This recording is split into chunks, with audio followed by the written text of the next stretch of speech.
Welcome into early reactions of the conference finals, man. We got a special guest here. Introduce yourself, bro. Yo, what's up, guys? AJ Russ on YouTube. Post about sports, lifestyle, and pop culture videos about NBA, NFL, all things like that. My boy Mir today, Yes, sir. uh, just the playoffs right now, and just some NBA news going forward in the future as well. So just looking forward to chopping Yeah, it. we just gonna break it down for you. I also want to say congratulations to my boy, man. He graduated from Houston University. That's big accomplishment. So shout out to you for that, bro. Thank you, fam. I appreciate it, bro. Yeah. Let's get right into it, man. Like, let's talk about Pacers Celtics. Like, game two happened tonight. It was a back and forth game. Pacers were in it, and then Right. Celtics wind up just blowing them out at the end. So, what's your thoughts about that? Right. For me, I mean, like we were talking about before, getting on here recording wise. I mean, really for the Celtics, I mean, in game one, you could tell they like were just trying to feel things out, and also they hadn't played in a while. But I mean, obviously, people are saying rust things of that nature. You're still getting shots in the gym and things of that nature too. But for them, I think it's just them playing with their food. I mean, Porzingis is out, but at the end of the day, they should still win the series pretty handily. And they kind of slacked up. In the end, they caught them off guard in game one. But this game two, I feel like they were more locked in. You could tell after overtime in game one, them letting it go to that, they were kind of pissed off. Jaylen Brown, you can see that Jason Tatum and Jaylen Brown had 40 points tonight, so he was really getting buckets as well. Really, for the first half, Jason Tatum struggled. He kind of was able to, get a few shots in a little rhythm in the third quarter. But I mean, they just showed you they can flip that switch as well. Now, just I think for them potentially, because I mean, we do expect them to win this series, obviously, especially with Halliburton, with that leg injury. I mean, I was gonna say Right. I would think the Pacers will win game three, but shoot, with his uncertainty, I mean, they mess around and get swept. But for the Yeah. Celtics, I mean, the thing for them, like their offense is always your turn, my turn, your turn, my turn. And the thing like that, if they were to go against the Dallas Mavericks, who their defense has improved significantly since trading for Gafford, PJ Washington, and things of that nature, or if they were to go against Minnesota, I mean, they're really not going to be able to get away with too much of that. And you can make the case that kind of the Mavericks do the same thing, but not really because Kyrie and Luka, they kind of play off of each other. They feed off of each other. They give each other the hot hand, and they also create for others at the same time. So for the Celtics, they need Mhm. some more creativity, and that's why a lot of people still try to say like Udoka. I mean, he made a difference than Yeah, Missoula. he was Missoula's key. solid, Nah, but yeah, he's definitely way better than Joe Mazzulla. right, But go ahead. Yeah, exactly. way better. Exactly. I mean, that's why he made the finals in his first year as a full head coach in Boston. So I mean the Celtics like really there's pressure on them. I mean, they have no excuses. I know Porzingis isn't there right now, but you won 64 games in the Eastern Conference. Jimmy Butler gets hurt. He doesn't play in the first round. Second round, you're playing against the Cavs. Donovan Mitchell gets hurt. I mean, and now Halliburton gets hurt. I mean, bro, like you have a pretty clear window to win the finals. I mean, the biggest test for them is going to come in the finals. But yeah, I mean, that's where their biggest measuring stick is going to be for sure. Yeah, I think I especially thinking on their first game, I think the Celtics had to get adjusted to the fast-paced play of the Pacers a little bit, but I think the Celtics just started to slow the game down, and that's what they want. I think they can play at a fast pace, but that's what you want to do with the Pacers. Slow the game down, don't play at their pace. Because once they start getting up and down, back and forth, and Halliburton is advancing and advancing, we get open threes, we get open looks. But I just feel like the Pacers missed out on an opportunity. I feel like they should have won game one, to just be honest. Like Halliburton misses the two free throws, they're up three. Jaylen Brown hits the big three over Siakam, and they unfortunately lose in overtime, and now they find themselves down 2-0. So especially we don't know Halliburton, like we don't know as of now if he's going to play game three or game four. I seen a Exactly. report that Porzingis is coming back game four, so it's not looking good for the Pacers. They definitely got to get game three as a must win for sure. They can't go down 3-0. Right. Exactly. That's a thing too. I mean, I hate that because I mean the Pacers, if they would have won that game, it would have been interesting. We would have obviously expected the Celtics to win like they did today, but going to Indiana, I mean, if it was 1-1, I mean, that would have been interesting. But now it's just like, and Yeah, you can say like, oh man, people think that wish the Knicks could would have won, but they would have been gassed. I really feel like it's the same type of thing if they would have played against the Celtics too, because I mean, they're so decimated injury wise as well. So it's like the Eastern Conference. I mean, they've been pretty much cooked besides the Celtics this year. I mean, we've seen that. yeah. I know it's weird. Like it feels like it's been like that for a long time. It feels like the Eastern Conference hasn't been the most dominant conference since literally LeBron was on the Cavs, his Cavs days and his Heat days.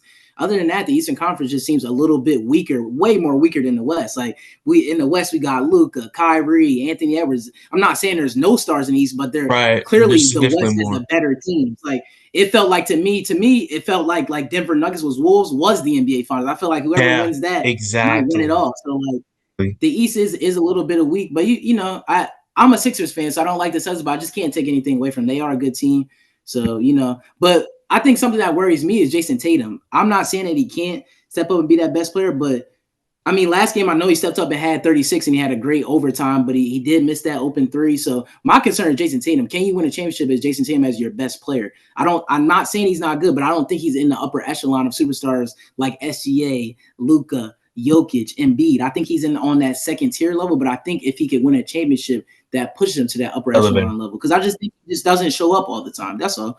He's a great player. Don't get me Right. wrong. He's one of the best 10 players in the league, in my opinion. Just has a problem with consistently showing up. But that's why they're built so well. You have a running mate like Jaylen Brown. If you had 4 points in the first half tonight, you have Jaylen Brown to, fall back on because he's just so good too. Yeah, I just wanted to ask you about the Pacers and what their accomplishments mean because Tyrese Haliburton, he's so young. Like even if they Right. lose this series, I don't think it's that big of a deal because they're in the Eastern Conference Finals. You traded for Siakam. You have a certified number 2 best player who proved himself to be the second best player on the 2019 Raptors championship team. So how do you feel about like the Pacers' future, even if they can't win this series? Right. I mean, they're cooking with house money, and then a lot of people haven't realized that Benedict Mathurin. I mean, he hasn't been there either. I mean, he's a pretty Yeah, bro, he's essential so piece for them good. too. So next year, I mean, Yeah, they just run it back full season with Siakam. I feel like they can be potentially like a top 3 to 4 seed in the East. I mean, like no one saw them getting as far as they were.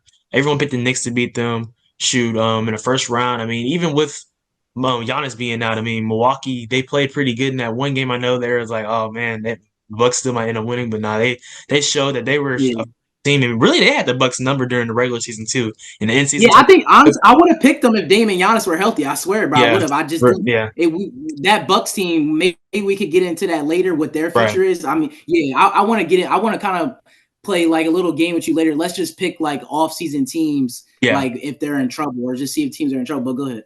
Right. Yeah, for sure. I mean, yeah, that just so for the Pacers, I mean, for them just continue to thrive. I mean, if they have like any potential moves like they can make like to try to, get a few role players. Loki, it would have been interesting to see if they would have kept Bruce Brown. I mean, obviously they had to trade him to get Siakam because I mean he's a Mm-hmm. great role player. I mean, he helped the Nuggets win the finals last year. But yeah, I mean, for them, they're playing great. Tyrese is only 24, just turned 24. I mean, Siakam is Yeah, 30, but I mean he's in his prime. I mean, they like just put Mathurin in there, add potentially some more role players. I know what's called U of H forward. He went to them last year. Jarris Walker. I mean, he's not playing a lot, but I mean, you continue to develop him. That's another yeah, big body exactly. you can Yeah, have out there. So I mean, they definitely have a bright future. I would say they have a window for sure. It just varies because I mean, like we talked about, the West is a gauntlet. I mean, the Rockets they were 11 seed, and they were 41-41. They were 5 teams, yeah, 50 games. I mean, that West is just yeah, it's hard not to yeah. It's just crazy. see the West dominating potentially even in the years to come. Like say, I mean, in the finals, because I mean, they play a tougher competition in the East. That's just what it is.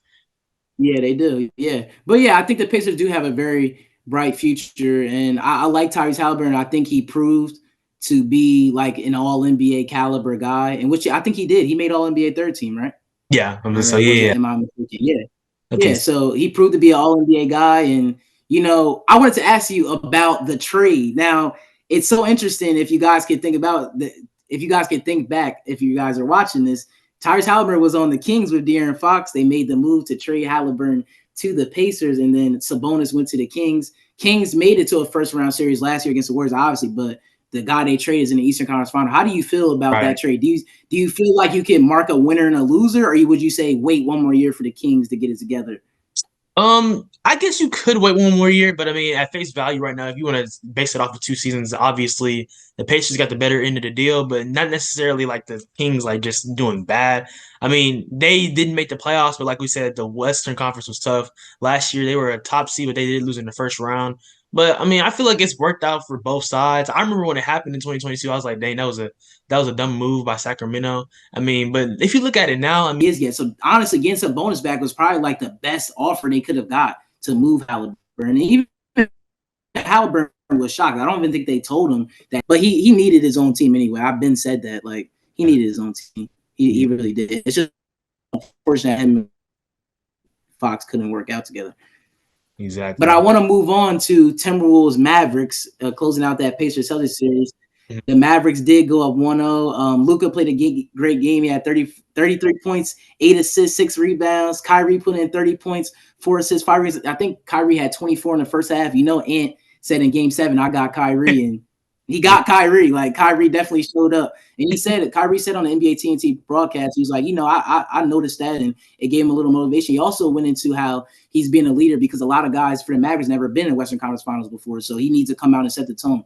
Well, how did you think the first game went for the Wolves versus Mavs? Right. I was telling a lot of people that yeah, the Timberwolves should win a series, but not always this what things in life what should happen always does. So I mean, I'm a Luka fan. I want Luka to get his first ring, obviously. There was times in the game, obviously like in the fourth quarter, because the Timberwolves they were getting some stops and they were making a few shots. I was like, oh man, they could turn the tide.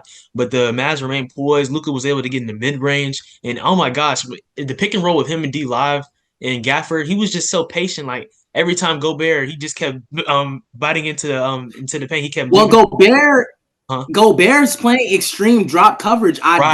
They never changed. They never switched up. Like Coach Finch never switched up. And just with drop coverage, it's so hard as a big because you have to guard Luka and you have to worry about the center behind him. And Luka, he's such a good passer. He was getting so many lobs at Gafford and stuff. And then he was putting what we call in gel. He has McDaniels behind him, and now he's controlling the whole game. Now getting into his mid range. So they kind of let Luka get comfortable, especially on a bad knee. I would say I wouldn't play drop coverage.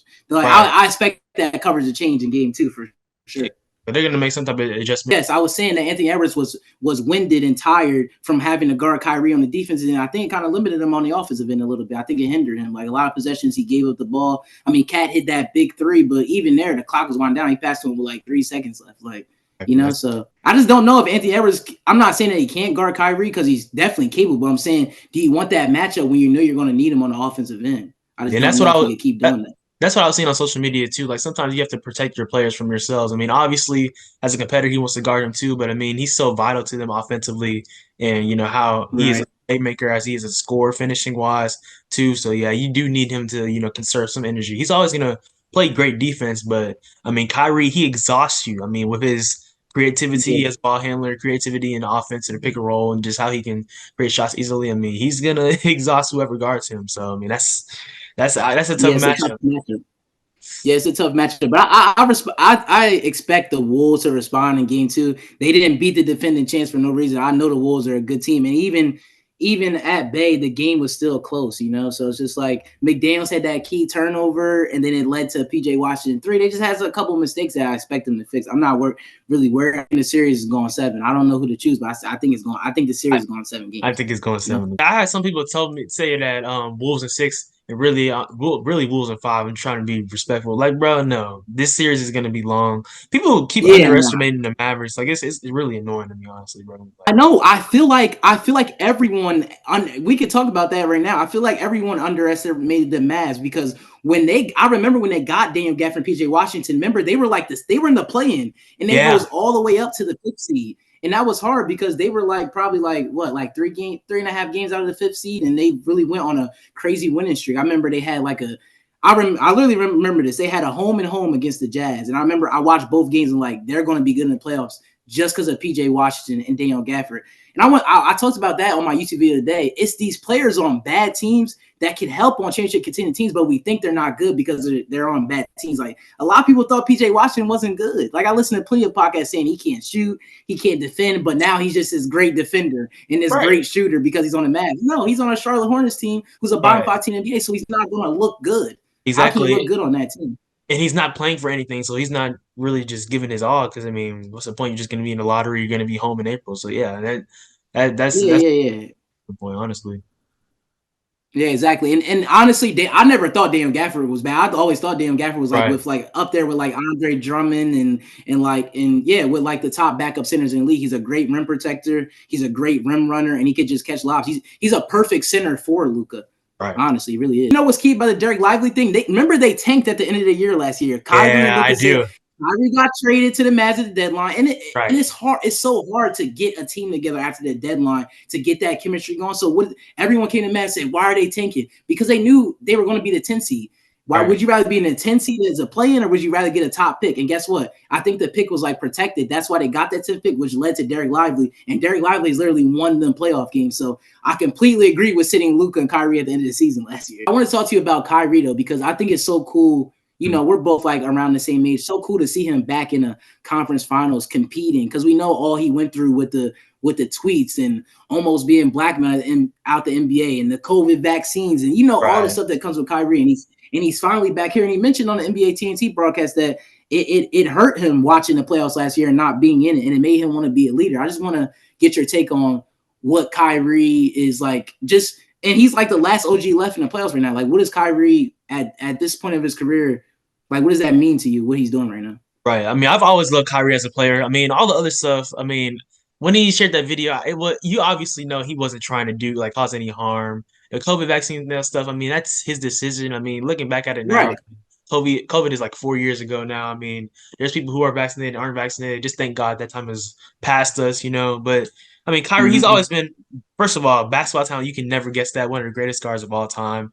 Right now in his prime too. I mean, you're seeing him just ascend as a leader. And I was listening earlier to NBA Countdown. I mean, they were just talking about how he has, I mean, just stepped into his role as a leader. You can tell the Mavericks and him, they have a great rapport, great love for him. Luka Doncic as well as him just learning from each other.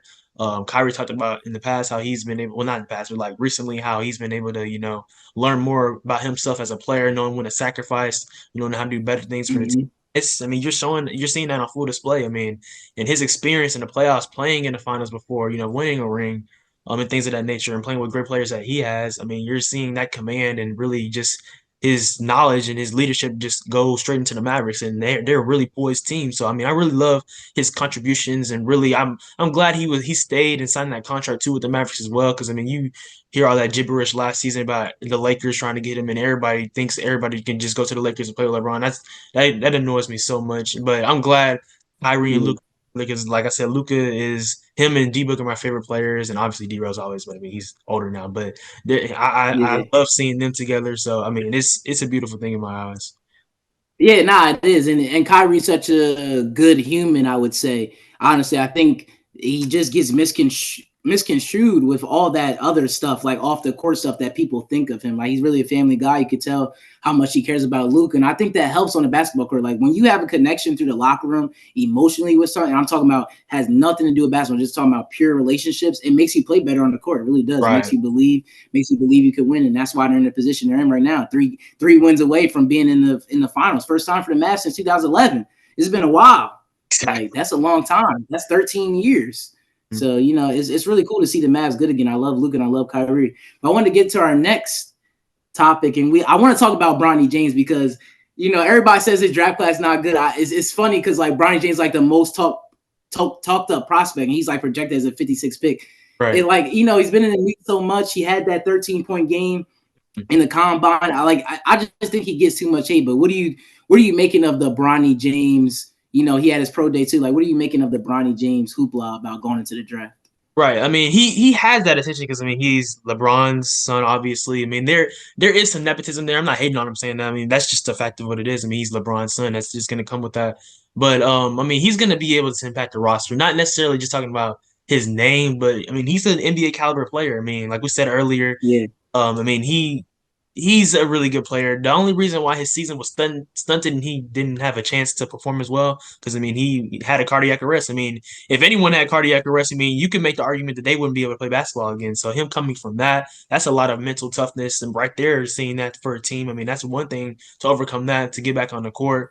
And you can just see, I mean, he's ready to play. He has all the physical skill sets and things of that nature. Some people have compared him. I don't know if you've seen on social media, but some people like Davion Mitchell, Drew Holiday, players like that. He mm-hmm. like the Yeah, team, get 3-and-D type of guard. I mean, you can see that. I mean, he's not going to be his dad, and that's fine. And he doesn't need to be his dad, but just him right. making a way for himself, living his dream. I think that's the best thing. And it really sucks to see people hate, for no reason. I mean, a lot of people, obviously, LeBron has his haters and things of that nature. But I mean, bro, he's a 19-year-old kid, almost 20 years old. Like, bro, just let him hoop. I mean, he's gonna be playing basketball for a career as a living. I mean, he has the potential to be playing Yeah. that. I mean, that's an amazing, beautiful thing. Something to Yeah, watch. one of the biggest things he said is like, "I'm not trying to be like that, my dad. Right, I'm trying to make my own way." That's why he right, wants to be called Bronny. We all right, know his name is LeBron James Jr., but he doesn't want to be first LeBron. He's trying to pave his own way. Like he literally said, It's always been a dream for me to make the NBA and right, not play with my dad. That may be my dad's dream to play with me, but I just want to make the NBA. That's right. been my goal since I was a little kid. So." I just think he receives too much hate. And I don't think the kid's that bad. I think he has some skills to be good. If my only critique is he's a little on the smaller side, so his handle to me. Can he be at his size? I need you to be my lead guard. I don't know if I could put him at shooting guard. But then a guy like Drew Holiday is on a team like the Celtics where he really isn't their lead guard. He's put in the corner to be a spot up. So it's not necessarily. I've seen a couple people say Bronny needs to be a point guard. He could be a shooting guard in the NBA too. He doesn't necessarily need to be an on-ball guard. But even in the combine, he showed to be an on-ball guard. He was going off the dribble, had a couple floaters. I mean, he was doing pretty good in the NBA combine. So, I mean, and that's against people that are trying to make the NBA. That's against high-level talent. So you can't just say and knock away, say, oh, he only had 13 points. No, like that's an impact, bro, like against good college players. All right, that's a good thing too. And yeah, I mean, just for him, I feel like the team that he goes to is really going to make a difference. I mean, because if you put him on like a contender or a team like a playoff fringe team, I mean, he'll be able to make an impact. So I'm just ready to see where he's going to go. I mean, and you talked about the draft a second ago. I mean, besides him, I mean, it's really just an unpredictable draft in terms of who's going to be the first pick. There's no consistent number one overall pick. Hasn't been that way since 2013. Yeah. Anthony Bennett, got drafted, and you know how that went. So. But right, and they still end up having some all-stars out of there. Victor Oladipo, Rudy Gobert got drafted in, and of course Giannis, the best player of that draft. So I mean, it just all varies and depends. I mean, I like Rob Dillingham, Reed Shepard. He'll be a solid team. Watch out for the Spurs. They have the 4th and the 8th pick. Getting some more talent around Wemby. That's going to be huge. But this draft is that's going to be huge. I mean, I've heard people say that it's like if take the 2024 NBA draft, it's like starting to draft at 10. I don't think it's that bad. Honestly, I really don't. I mean, I don't think it's that bad. I think these analysts, like, honestly, like sometimes these analysts don't know what they're talking about. Like, I seen a thing, Kendrick Perkins didn't vote Brandon Miller first team rookie or second team. Like, what are we talking about? I can't take a guy serious like that because that's how I know he's not watching basketball and he's not paying attention. He's maybe box score watching or stat watching. You know what I'm saying? A lot of people do that. He's a lot of analysts that don't know. I don't like how he does that though sometimes because you can't obviously just admit that you haven't been able to watch everything, like, and that's fine. Like, some people won't do that. They just still try to make it seem like, oh, they know this about a player, this about a player. I mean, you can't keep up with everything, so I mean, just gotta educate yourself sometimes too. Yeah, and it's nothing wrong with being honest and saying on TV, maybe I didn't catch that game, or maybe because it's the Charlotte Hornets. I get that if you didn't watch Brandon Miller, but I caught on some random nights I'm bored, I might tune into a Hornets game. I'm not saying I tuned into 10 of them, but I've seen Brandon Miller play, especially against a team in the Sixers. I've seen him play against my team, and he definitely deserved first team or second team all rookie for sure. So the fact that he's not voted, I could tell that Kendrick Perkins isn't watching the games. And some analysts saying that this draft is one of the worst of all times, I could tell they don't, because I've dove into the draft a little bit myself, and I don't think it's one of the worst drafts of all time. I think there's some talented players in here. And there's nothing wrong. Somebody said it's a role player draft. There's nothing wrong with that. Role players are starting to take over the NBA. Exactly. Washington, teams need that. Derek Jones. Like, teams need role players. So if it's a role player draft, then so be it. The Spurs need role players. I mean, the Hawks can use another role player. So, I mean, like, I don't think that's the worst thing in the world. But I don't think not everyone's going to miss. Someone from the draft is going to be a superstar. Like, that's just how it works. Exactly. There's always at least one. And there's always some perennial so it just varies. Not everyone is, 20-point per game scorer in their rookie year, but sometimes it takes time. But I mean, yeah, like you said, role players. I mean, that's what some teams need to, potentially ascend and be a contender too. So I mean, that's all it takes. Yeah, but I want to play a game real quick. I want to do worst futures in the NBA and best futures. I want to do worst futures first. Do you want to go first? Or you want me to go first? You go first. Pick the worst future of it. You want me to go first? Yeah. All right. Let me think. I'm gonna go. I previewed there. I'm gonna go Milwaukee Bucks as one of the worst futures in the league. Oh And this is partly due to Giannis. This is partly Giannis's fault. He banged on the table. They had Drew Holiday. He banged on the table and said, "Get me somebody in here."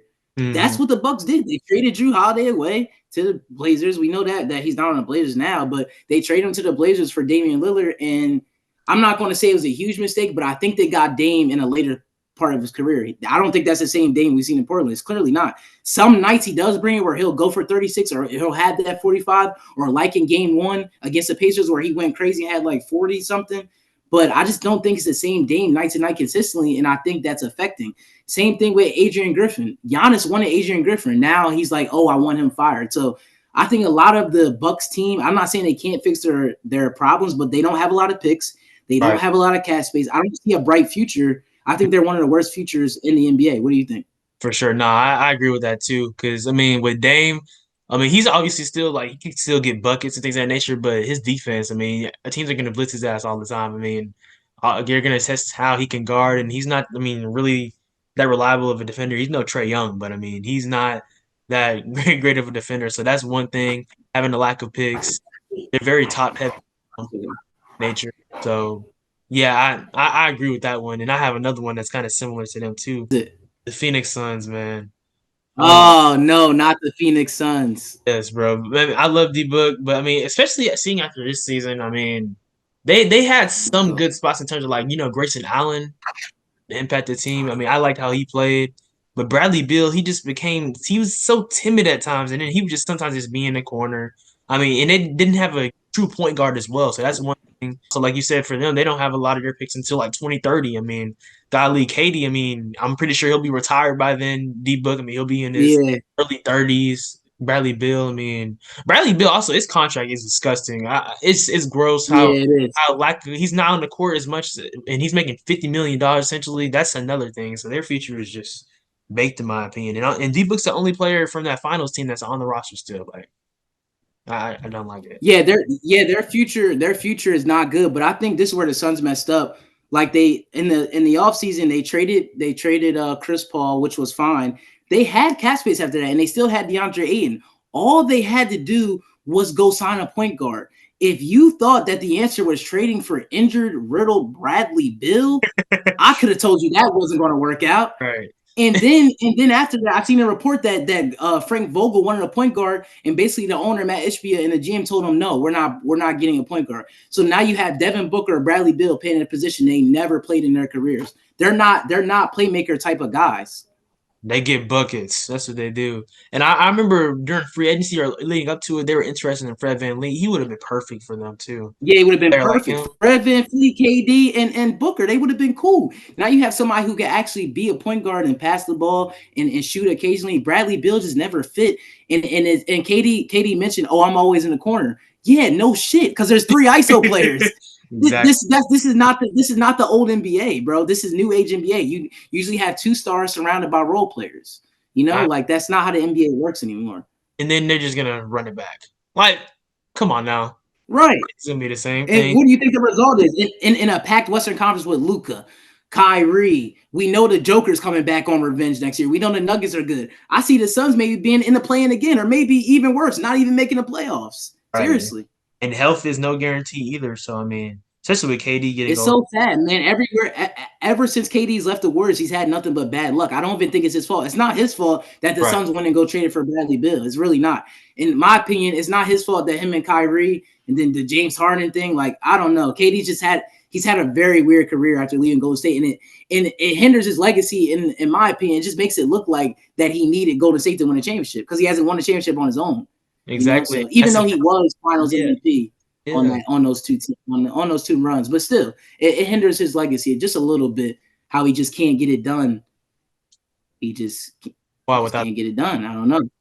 I mean, Right, everybody without the everybody Warriors. knew when he signed with them that they were guaranteed a championship. So I mean, we're talking about when the Warriors. So I mean, yeah. And now his whole thing has been trying to prove that he can win without them, prove that. And I mean, it's just like it's not breaking through, and it sucks to say that, but he's on the clock because he's going to be 36 next season. So get Yeah, another. he is. Yeah, he's getting older. All these older stars are getting older. So I feel like he only has what, 3. I mean, I feel like he'll retire around 39, 40. He may. I don't see him playing past 40 for real. For real. I think he'll go to like 39, 40. So he has like 4 years to get another championship. But with the team constructed now, Right. I don't see it, and I really have a hard time believing they're getting out that Bradley Beal contract. So the Suns have a decision to make. They say they're running it back now, but we'll see what happens in all season. We'll see if KD. I've seen people mention you cannot move Booker. He's too young. Like he's the youngest one out of all of them. That's like your franchise. If I had to move anyone, I would move KD. Maybe get some Exactly. draft Yeah. capital back and some role players, and then surround. Then you just have a Bradley Beal and Booker led team with a point guard. I don't think that's terrible, but I don't Yeah. know what the Suns are going to do. I don't think the Because answer is running it back. And You got rid of a young DeAndre Ayton. You know Vogel does well. Roy Hibbert, he developed him Right. back in the day. You get rid of Ayton, then you have Nurkic. You Right. think Nurkic is defending the paint? Like, come on. Right. Like that was a terrible trade. Right, and when they traded DeAndre, I mean, when they got rid of Monty Williams, I think they could have kept DeAndre Ayton because I think they had some butting heads. But I mean, at that point when you got rid of Monty, I mean, you could have kept DeAndre. But I mean, it's Yeah. just really a cook thing. And then also, I don't think you'd be able to trade Bradley Beal either because that contract, I mean, it's Yeah, gross. nobody's gonna take that contract. You know, the Wizards were trying to move off it for a long because when the Suns Right, probably called, they probably started jumping up and down because they right, got to move off that contract. So exactly. like, I don't know who else is gonna accept that, especially how he went out 9 points. He wasn't playing good. He was getting torched by Anthony Edwards and just shaking his head. Like, come on, bro. Like, I don't know. But Bradley Beal always to me has been that type of player. Like he's don't get me wrong. Every guy in the NBA is talented, but there's levels to it. That's a great pick for the Suns, picking one of the worst futures. So now it's my turn. Let's see. I have to think. Let's see. All the teams in the league, worst futures. Let's go with. This is hard. I'm gonna pick one that's not many people are gonna think about, but I'm gonna go with the New Orleans Pelicans. I Mhm. think since Zion, this is like what the third, fourth year he just can't stay healthy. We haven't seen a long playoff run. Ingram's been dangled in trade talks. I mean, they do have bright young players in Jose Alvarado and Trey Murphy and Herb Jones. So I like those pieces, but McCollum's getting older. McCollum's like 32, 33 now. Ingram's been in trade talks. Like, is Valanciunas the answer at center? Can Zion ever get healthy? So I have questions about the Pelicans. What is their future? I mean, I know they have a lot of picks moving forward. But Pelicans really isn't an attractive destination. You don't see free agents like Paul George considering the Pelicans or guys like Donovan Mitchell that want to go to the Pelicans. So I think it's going to be hard for them to get players in. What do you think about the Pelicans' future? Yeah, I agree with that too. Because like with Zion, it's always a wild card for him. We know what he can do when he's healthy, but it's when he's healthy, and that's the problem. So he has to be there. We talked about Brandon Ingram potentially. They might not want to give him a long-term extension, so that's another asset being gone potentially. It's not like, and then CJ McCollum as well getting older. So yeah, that's a great point. That's low-key a good point right there. I mean, if ideally if Zion were healthy, I mean, obviously people would want to play with him because of how great of a player he is in terms of, like, I mean, just how he is in period. But I mean, it's just too much of an if, too much of an uncertainty. And I mean, that's a good point right there. I can concur with that one. Yeah, but yeah, Zion. It's sad to see because he is such a great player. And that Right. if you could think back to the playing game, it was a 2 point game with the Lakers before he went out with the injury. So it's just sad to see when he is playing. I think the Pelicans are really good, but Mhm. it's like you said, it's a matter of if he plays. So it's like when you can't rely on your star, but like if your star player just can't play consistently, you're not going to be good as a franchise. So I think they have one of the worst futures, especially if we got to see if they do end up trading Ingram. Let's see what they get back first, and we'll see where they go from there. But I just think having Zion as your main cornerstone when he's kind of injury riddled kind of concerns me for the future of their team. But let's flip it back to you. Who are you going to choose next for Low worst key, futures? low key, not really low key though, but I would kind of say the Lakers in terms of right now. I mean, Okay. everything, of course, is around LeBron, things of that nature, but you have to look after LeBron. Low key, I can see him retiring in the 25-26 season. So 2 years from now, I mean, we'll see. And obviously that team will be catered around AD, but I mean, at that point, AD will be like 32 years old or something like that, I believe. Yeah. So I mean, Yeah. I mean, low key getting up there too. I mean, he's 30 now. So actually, he's 31, I think now. So yeah, I Right. mean, He might. I think he's gonna be 33 by the time yeah, LeBron is yeah. out of there. So it's So, like that's another thing right there. So I mean, with them, I mean, right now their roster, I mean, they're trying to get another championship desperately so bad. But honestly, I think that window is past, in my opinion.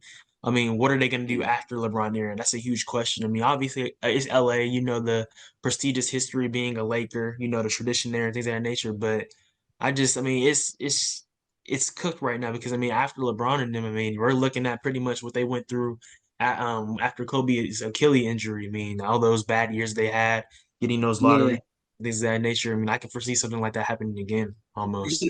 With Jody Meeks at point guard and Right. stuff, those days, yeah. I agree. I don't think and another point why the Lakers are going to have a bad future. They already basically not them came out and said, but I've seen multiple reports that they're going to give up their picks now to go get a player like Donovan Mitchell or Trey Young. So they're going to have no picks towards the end of the decade. So what does that leave them with? maybe AD, and maybe it leaves them with like my thing for the Lakers. I would go get someone like Trae Young because then post LeBron, I could at least have 2 stars, maybe like a Trae Young and AD. Like I think that's our goal this summer is to get somebody in there for after LeBron, so it could just be AD in that player to see because the Lakers don't have a bright future as in they don't have that many young players on their team that are like really good. You know what I'm Right. saying? Like obviously Jared Vanderbilt and Austin Reeves on the younger side. I mean, they're cool, but not I don't really see them as like in 3-4 years, like, oh, they'll be like a key part of a Huge championship difference team. Maybe makers. Austin Reeves. Yeah, like true difference makers. So I think but LeBron's going to want to go for a championship now. So they're going to put all their chips on the table in this offseason. I think they're really going to go after it. I do think their championship window is closed too. And it just makes it so tough that LeBron's in the stacked West, you know, like Yeah. he like we mentioned it earlier, he's going to be there with the Mavs and OKC and Victor Wembanyama and the Spurs. Even your Rockets, I think, are going to come in. I don't know if they're maybe in the next 1 or 2 years while LeBron's playing, maybe or maybe not, but Right. it's just so many teams in the Western Conference where I think the Lakers are probably going to be in the play-in again next year unless they make a dramatic move like and get a certified third star to Right. help them, you know? It's hard to do that too, though, because I mean, and even if they do get a third star too, like also putting them with LeBron playing at the same time, because you know people around LeBron, like if you're not hooping, you're gonna get the blame, things of that nature. Because you Right. know, like, because I mean, he's obviously like he's a small forward, but obviously he's a point forward. I mean, he's essentially been on his whole career. So I mean, if the and he kind of turns those players into like catch and shoot players, and that's not ideally always a thing. You want to have another player who can also handle the ball, also too. I guess playing with your second unit as well, that would be a job for the coach. And I don't think it should be JJ Redick, but that's another topic for another day. Because yeah, come on now, that's no. But yeah, it's just Yeah. a lot of things and factors of that nature. But I just don't think that it's looking great right now. It's kind of bleak, but I mean, things can change, you know. Yeah, it's not. And I think I just feel like the final 2 years of LeBron's career would just be like, you know, he's not going to be ridiculed for losing the playoffs. I mean, the guy's 39 for crying out loud, and he's still playing. I mean, this past season he's averaging 25 points per game. Like the stuff he's doing at that age, that's more talked about than we're not really expecting LeBron to compete for championships. Not at this point. At least I'm not. Like I don't think it was a big deal. I think it was a testament to the Lakers that they got beat by 2 Jamal Murray buzzer beaters. Like I think they really pushed the Nuggets not to the brink. I wouldn't say because they lost in 5, so I wouldn't say they pushed them to the brink, but they did force Nuggets into a lot of tough games there. So it's not like the Lakers can't compete, but every series is going to be tough for them, and LeBron is just getting older, so that's just is what it is going to be. I mean, I like a third star maybe could help them, but even at that point, like you said, with LeBron's play style, I just don't know. And we seen the 3-star thing. Like say they do get Donovan Mitchell, for example, like D Mitch, AD, and LeBron. Yes, that's a cool nucleus, but then again, we're going back to the point where then the rest of the roster probably not going to look that great. You know what I'm saying? Not around them. So it's just them 3. Right, you have a Phoenix Sun situation essentially. Right. But let's get to another worst feature. Then I want to move on to best features. We'll do one more each. I'll go with the other team in LA, the Los Angeles Clippers. They Uh, have no picks yeah, until I think 2030. You got PG, who's already came out and said he's probably going to decline that $48 million play option with teams like the Sixers and the Magic ready to give him. mm, I want to talk about PG for 1 second. I it's want to cool. ask you, do you think his Clippers, like him threatening to leave, the reports, do you think that's more of a leverage play to get that 4 years, 200 million? Or do you think he's really considering going to a team like the Sixers or the Magic or even the Knicks, like teams with cap space? I think it's just a leverage thing because I mean, obviously he's from LA and things of that nature. He's comfortable there, Right. but trying to get his bag as well, which is understandable. Yeah, I think it's more so leverage because I mean, he could impact those players, but like you were saying, I mean, those teams have like I mean, a lot of more younger players compared to the Clippers. So it's like his age would be different there. He would obviously he's not a number one option type of player, but I mean, he would low key try to get those looks on those teams, and that wouldn't be ideal. So I think it's leverage for sure. Yeah. As a Sixers fan, I would love to have PG. Like I think it's some bit of leverage and some truth to it because I did see a report that Paul George rejected multiple contract extensions because it's not what he wants. He wants the max. Now, I don't think the Clippers are willing to give that to him, but he could look at a guy like his teammate. I know he likes Kawhi and he likes playing with him, but they just gave Kawhi the bag for a guy who gets injured every year. So he's like, why can I get max money? You know what I'm saying? And back to the future, worst future thing. I don't know what they're gonna. What do you think about James Harden? Do you think they're gonna bring him back? Like, what's his market gonna be I as a think I saw free agent? something like a week ago or something like that. Like he's probably gonna sign like a 1 year deal or something like that. I could see that, but because he's Yeah, not gonna get a max contract, and he shouldn't get one. yeah, I mean, you ask people here in Houston of the what he's done in the playoffs. I mean, his playoff resume is so awful. I mean, he hasn't earned yeah. like I mean, it's just gross. I mean, he played great for them in the regular season. Remember they had that stretch in December, like they were cooking, but Yeah, they were like 28-3. They were. yeah, I thought at that time it looked like Clippers were like, whoa, they're going to be a real threat in the West, and then right. Kawhi just goes down once like that. Like Westbrook no too. matter what, Harden and PG can't do it on their own. It's like they're going to Yeah. need Kawhi. He's their best player. So without them, they're not the Clippers for real. That's Mhm. half of the Clippers, you know. So they have some interesting young guys like Brandon Boston, Bones Highland. Like they have some interesting They young just don't players that play I him anymore. like. Yeah, they just don't play him. Like you're playing guys like PJ Tucker and older guys like even Terrence Mann, he's really an older veteran, honestly, at this point. He's like 27, 28 years old. He's not as young as Bones Highland and Brandon Boston. So we'll see what the Clippers' future holds. I don't think it's a necessarily bright future. They traded 4 or 5 first round picks for PG in the SGA trade. So not looking great for them. We'll see if they can get PG back. You guys are going to expect way more content out of us both. I expect us to do a couple probably offseason videos, some free Definitely. agent reaction videos. So we'll see where PG ends up signing. We'll really see if it was a leverage play or was he really serious about leaving the Clippers. Because let me ask you that: if PG does say he does sign with the Sixers, 4 years, 200 million, where do Mm. you think that leads the Clippers? Say they do bring Harden and Kawhi back, but what is that team? You think? They're not gonna win a championship because you can't Yeah, you can't trust Kawhi Leonard's availability. I mean, we know how great he can be in the postseason, but just like we were talking about Zion, I mean, when he is healthy, I mean, and that's a huge win, a huge if. You can't bank on ifs. I mean, at the end mhm. of the day, if you're just sitting on the sidelines, the Clippers, they're losing money. Steve Ballmer's losing money by that happening. They're gonna be in the Intuit Dome next year, having their own crib in their new arena, and just to see your best player on the bench, especially now with Paul George out. I mean, they'll be cooked even more. I mean, they're not going to win Yeah, anything. yeah. Yeah, they're gonna be cooked for sure. But let's flip it back to you for last pick, worst futures in NBA. What you think? Okay. Worst futures. Let's see. Cause like, look, I had like the teams around me. I'm just looking. Yeah. Um. Hmm. Huh. Well, this one. I mean, they have a lot of young players, obviously. But I mean, how Hmm. bad they were this year, and then how the draft lottery worked out for them too. I'm going with the Pistons just because, like, dude, they have Yeah. talent, but bro, like, it's just like it's going nowhere. And they were trashed 2 years in a row. Well, actually, a few Yeah. years.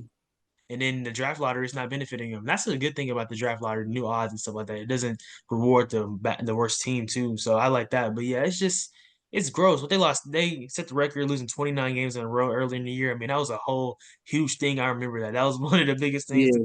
at the early points. I mean, it was just gross, and they shouldn't be that Yeah. bad.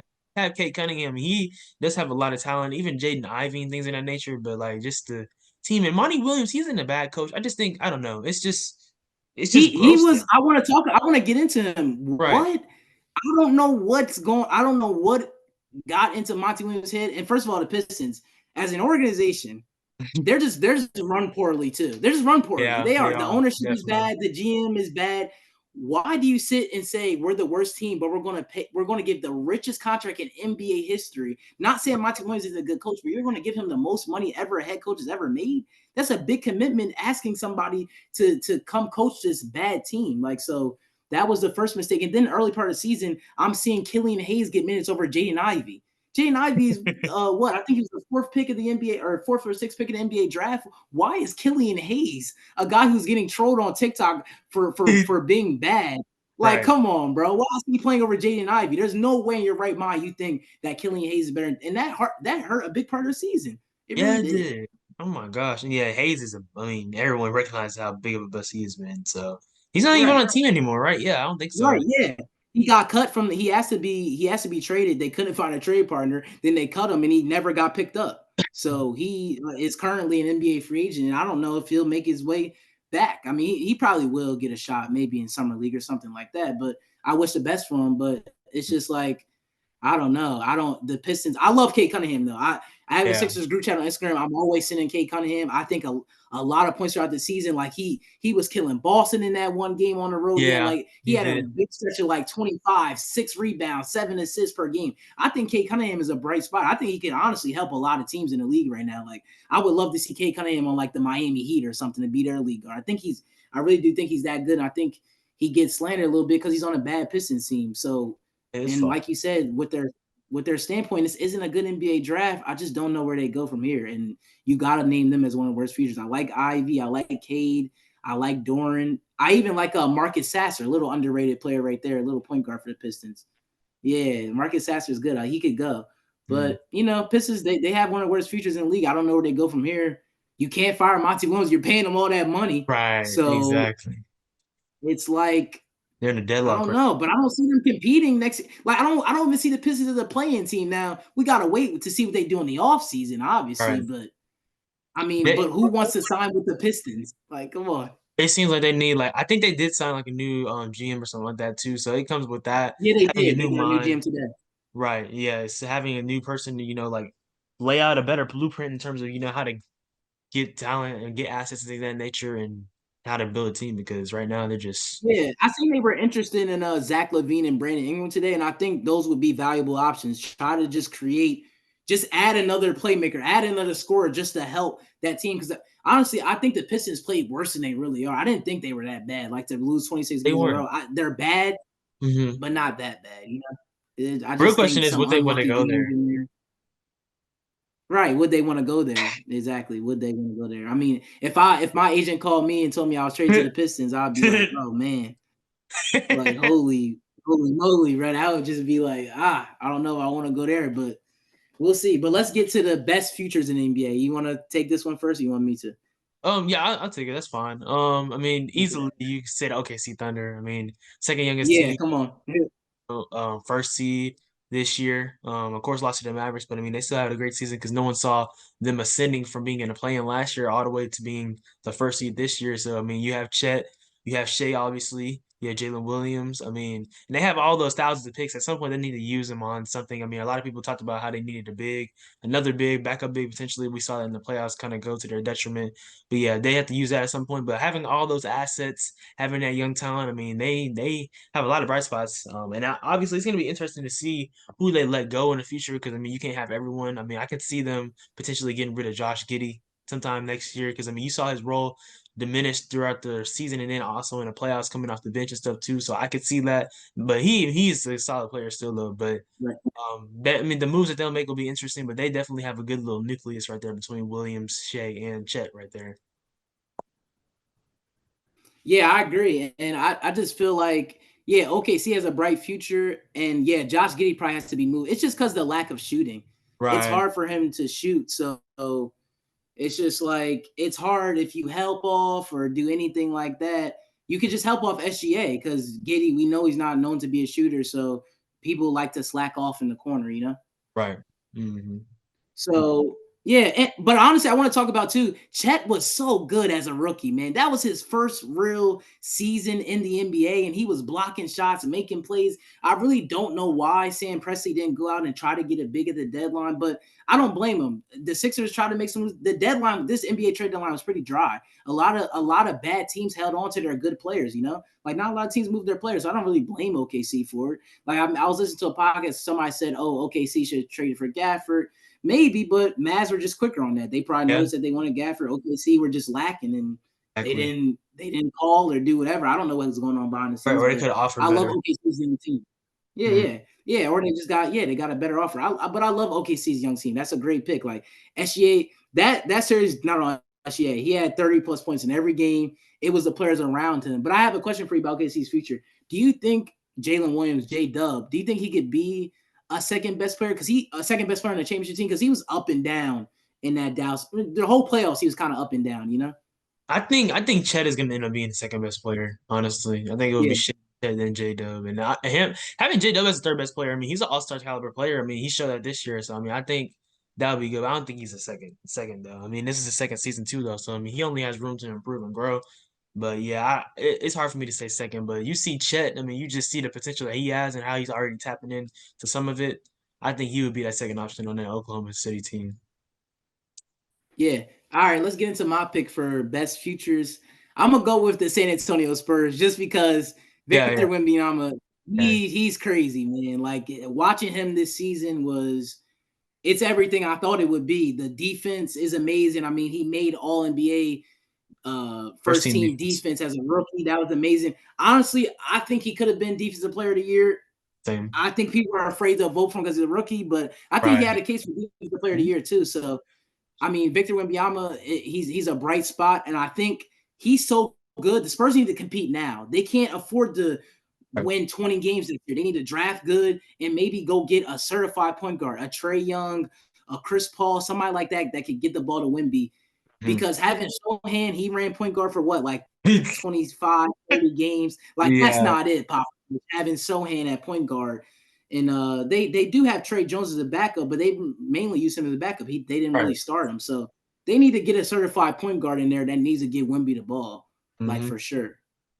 Yeah, And I definitely. like their bright spot with Exactly. Devin Vassell and Keldon He's good too. Johnson. Mhm. Yeah, so they have a Those two lot of right even there. Malachi Yeah. Branham. Yeah. Yeah, Him. even Malachi Branham I like. So they have a lot of bright spots. And where do you think they have the fourth pick in the draft, right? Yeah. Where do you think Fourth they and could eighth. go to? Yeah, fourth and eighth. Where do you think they could go to help them, like really propel them to be like at least in the play-in next year? I would say not even eighth seed, not well. That is the plan, but just in the All right. play-in. Yeah. So I know I've seen stuff about them potentially being interested. I'm sure you heard of Stephon Castle from UConn. That would be a good pick. Yeah, Whether it's the eighth or fourth pick, and then also like if they could get Dillingham or Reed Shepard, I think Loki Dillingham that would be really good. Like either getting one of those players, like if you want to trade one of the picks, or drafting both of those will be some good key players right there. Because I mean, you have them, you have Vassell, you have Keldon Johnson, you have Malachi. I mean, that's some good players around. Wouldn't some more depth, but also, I mean, everyone has heard the potential trade rumor of Trae Young going there. I mean, if you were to trade him there. The thing about it is, I mean, because they have the first pick. I mean, are they going to try to ask for the fourth and eighth pick, or are they just going to ask for one of them? Because that's one yeah, thing. that would be crazy. Atlanta having the first, the fourth, and the eighth. I feel if I was Atlanta, I would definitely ask for 4 and 8 for Trae Young. I think he's that good. Say freak it, And yeah, then maybe another first round pick on top of that, honestly. right. So yeah, But he's such a defensive it's liability. yeah, he's such a defensive liability. But you gotta think about it. Wemby's so good on defense, maybe you could hide him a little Right, bit. right. That's true. Don't you think? What's your next pick for best futures in the NBA? That's easy. Timberwolves. Come on now. Yeah, Yeah, yeah. yeah, I like that Timberwolves. pick. Different. Yeah, Timberwolves. Obviously, what they're doing right now. Just like how we talked about the Thunder a second ago. I mean, no one saw them having this type of jump this season because I mean they were first seed really for the majority of the season, and then at the end, the records start to even out with the Nuggets and the Thunder. But yeah, how Ann is playing still 22, doesn't turn 23 till August. McDaniel's being a huge key. Naz Reid, six man of the year. Cat playing great. Rudy Mhm. Gobert for the most part, except against Jokic where he gets baked. But I mean, besides that, I mean, they have a great team. Chris Finch, I mean, he's an amazing coach. Mike Conley, I mean, he's getting older, but they still have a lot of pieces. Alexander Walker as well. I mean, he's a great defender. I think that yeah, Yeah, I they have love Alexander Walker. smiling at Jamal Murray when he's clamping him. Yeah, Yeah, I like their yeah. chance for most definitely to win. Yeah, me too. And Anthony Edwards is so good, and I think he's a future maybe facing NBA. I feel like he's a type of player where he's going to bring player, even though Minnesota might not. I mean, Minnesota, it's not a bad place to play, but I feel like he could bring some players down the road, maybe 3 or 4 years that could come and play with him because Anthony Edwards is so good and he just has a winning mindset. So I think that's a great pick. We'll see. We'll see what it looks like. I mean, obviously we know they're down 1-0 right now. I think their offseason is going to look drastically different on what happens if they lose in Western Conference Finals, if they win the finals. Like we'll see what they do. I mean, they don't really have that many first round picks because they gave up a lot in the Rudy Gobert trade, but I don't think that's not a big of a deal. Like they're more of a win now team. That'll be Like they're trying to and win they're right young now. still too. In the So next, yeah, and they're still young, right? They have young players. But let's flip back to me. I'm gonna go. It pains me to say this. I don't want to say this team because I don't like them. But go New York, go New York, go New York, go New York, Stephen go. A. I love what the Knicks. Yeah, I love what the Knicks are doing. I think Jalen Brunson is still young. I love the Villanova squad with Hart and DiVincenzo. I watch those guys. It pains me that I watched them as a Villanova fan. Now they're on the New York Knicks and eliminated my Sixers in the first round. But I think the Knicks have a very bright future, especially if they bring OG back. I think they will. You still have Hartenstein. That's a What free about agent. I think they're Julius going Randle? to. What do you think about? Should they try to get rid of Julius Randle, or what do you I think? think you trade Julius Randle. I don't think Yeah, they need Julius Randle. I think he to Julius Randle's more like the ball, the Yeah. possession ends here guy. When he gets into his jabs and his mid range, and he's not bad. But I think the team Exactly. works better around Brunson when he's driving Yeah. and kicking the heart, and McBride and DiVincenzo and OG. You got all these shooters around. I Right. just think Julius Randle's not the best catch and shoot player. I think you trade Julius Randle for like a 3-and-D guy. I think you could get good. I think you could either get good draft capital or a good young player back for Julius Randle. What do you think? I agree. I agree 100%. Yeah, because like you say, he's gonna go Yeah, that left hand. I don't know if you remember Stephen A. talking about he's going left. He's going left. Yeah, yeah, yeah, yeah. that's the one thing with him. But yeah, I'd rather have if we're gonna have like a ball stopper, but Jalen Brunson really isn't a ball stopper, but someone who's gonna be more ball dominant. Rather be him. Had an amazing season. Second team All NBA. Yeah, I would Yeah. definitely prefer Brunson and try to see what you can get from Randall in the trade market. Yeah. But then again, on the flip side, you look at a series like the Pacers and say, Right. dang, they They have kind of needed a Julius Randle, right. though. Like Right. That's true. to give you those tough buckets when DiVincenzo and Hart are gassed and tired because they're playing 45 minutes. You know, you kind of needed a Julius Randle. So they could look at it as in keeping him, but I would lean more towards getting rid of him. But let's do Yeah. two more futures. Let's flip it back to you. What do you think? Best futures Okay. in the NBA? Um. Another future. Hmm. Loki, we saw this in the playoffs and even the Eastern Conference. You could have made the case to beat the Cavaliers, but the Orlando Magic, how Apollo played in the second.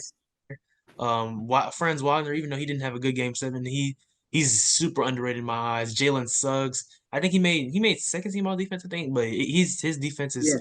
crazy good as well. I like their team in their roster. Even Anthony Black, I remember I played against him in high school, but even seeing him now, I like his development on that roster. Cole Anthony, I mean, they have a lot of players. Markel Fultz, see, they have a lot Yeah. of sneaky good players. I mean, a lot of people didn't pay attention to these. Jonathan Isaac. Yeah, I Jonathan love Isaac as Jonathan well. Isaac. Right. Yeah, Yeah. same.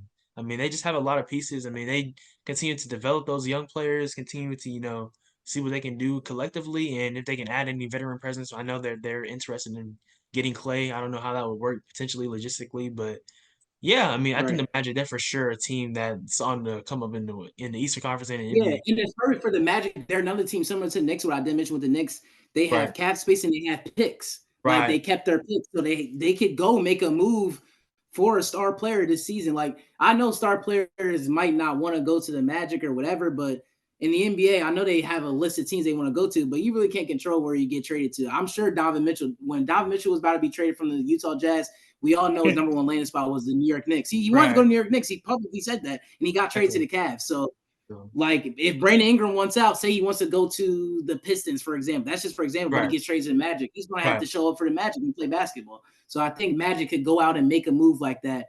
But I Mhm. think the most important thing for me is the shooting. They didn't have Yeah. enough shooting. A Yeah. lot of That's playoff games, they're scoring 80, 88. Like, what is right. this?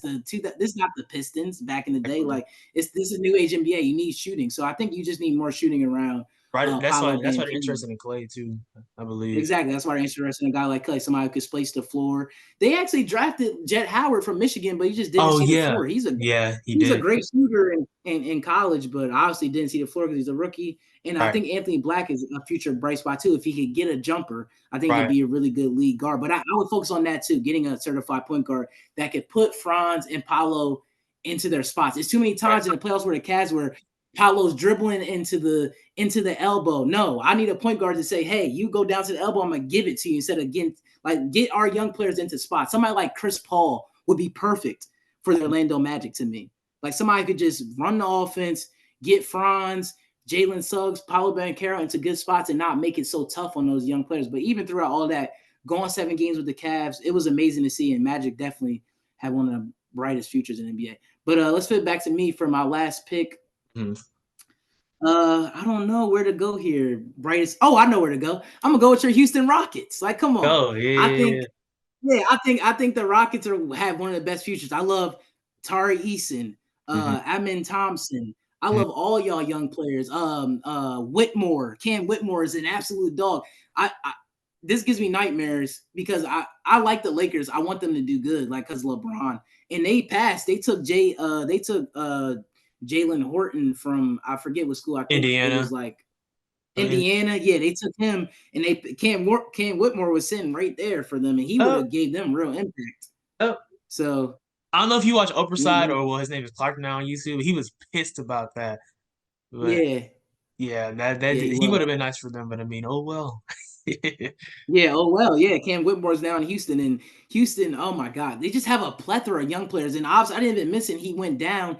Alperen Şengün. I didn't even mention the emergence of Yeah. Jalen Green. I want to ask you as a Rockets fan, real quick, how did you feel about that? Because Jalen Green started going absolutely crazy.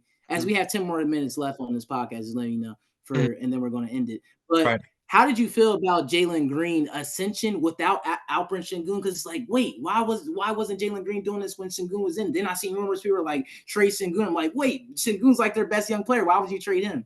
So how did you feel about Jalen Green just ascending, going crazy, the crazy I numbers without Şengün? I think that's just gonna end up being like a rotational type of thing. I mean, you're gonna have to find minutes for them to both be on the court together and also someone they can thrive off the court together, you know. So that's the thing. But yeah, they definitely need to both be on the Rockets for sure. I mean, that's a non-negotiable to me. I don't understand the trade talk. I never understood it. Even before Jalen Green started having those quote unquote dad powers or whatever you want to call them, for this Yeah, season. I believe that he always has had potential to be a great scorer in the league and a great player overall and an all-star, perennial all-star potentially. So I think next season we're gonna see the Rockets have a type of jump.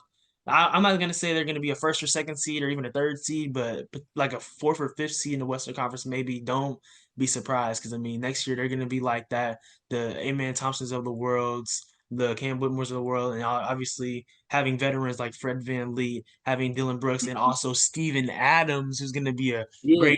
great addition to the lineup. I mean, that team is going to be deep. So I mean, Yeah, there's they're gonna have a great. Yeah, yeah, they become next year one of the deepest teams in the NBA for sure. And I think their young players are going to get only better. And I think the reason for Jalen Green, I think he plays better without Alperen Şengün because he has the ball in his hands more. right, But I think if Şengün and Jalen Green learn how to play off each other, they could be. I really do. What I'm saying is, I think it could be a top 6 seed in the West next year. I'm talking about a type like Jalen. I'm talking about like a Jamal Murray and Jokic connection. Jokic. Şengün That's a and can of Jalen mine too. Green. Yeah, Yeah, Jalen Green and Sengun need to work out because Sengun is so good and Jalen Green is so good offensively. That could take that team to the next level if they can figure it out on the court together. And even if they're okay off the court, you could split their minutes. You could play right. Sengun on the floor, and then you could bring Jalen Green and you could play Jalen Green while Sengun's on the bench. But they gotta figure it out and play together, Mhm. perfectly. Because Sengun's not hard to play with. So Jalen Green, he just got to learn how to move off ball. He likes playing on the ball. He Exactly. needs to To stick learn it how too to much. move Yeah. without the ball. Because Hmm. Sengun is a great passer. He's going to get you open looks. Right. He's You looking know. at yeah, for sure. That But was all a good right, let's flip it for the last pick of NBA futures. okay. Last one. Futures. Ooh, okay. And this one is kind of tough. I mean, I'm gonna. I mean, it might be basic. They're still in the playoffs though, but I'm going with the Dallas Mavericks because of Luca. I mean, Luca alone. I Yeah. mean, Kyrie. I feel like Kyrie still has like a good 5 to 7 years left in him, but just Hmm. Luca. He's only 20. He just turned 25. Right. Talked about Derek Lively being drafted there. He's gonna be there. I mean, he's just a rookie right now. Okay, So, Washington is still he's still right. young. Like, Yeah, yeah, he is. Even having Gafford players like that. I mean, who knows what happened in the future with them? But imagine if they win this championship this year. I mean, they're just going to continue to, be in the mix potentially. And I mean, be a contender in the years to come. So I think Luca. I mean, he's. I know you saw he's a five-time first-team All NBA player in his first 6 seasons. Has more than Dirk yeah, had. that's insane. That's insane. Yeah. The Dwayne Wade. I mean, it's insane. I mean, he's definitely building a future Hall of Fame resume at such a young age. I mean, love his talent. Talent doesn't rely on athleticism. I mean, I've just loved this game ever since 2017, seeing him in the EuroBasket playing with Real Madrid. So I mean, we're just seeing him. I mean, just him alone is why I believe the Mavericks have a bright future. And also, no one Yeah, I talks about agree. him I as think much as face of the NBA too. That kind of annoys me because, bro, he has been yeah, like that since his rookie year. But my bad, you can go yeah, to he has.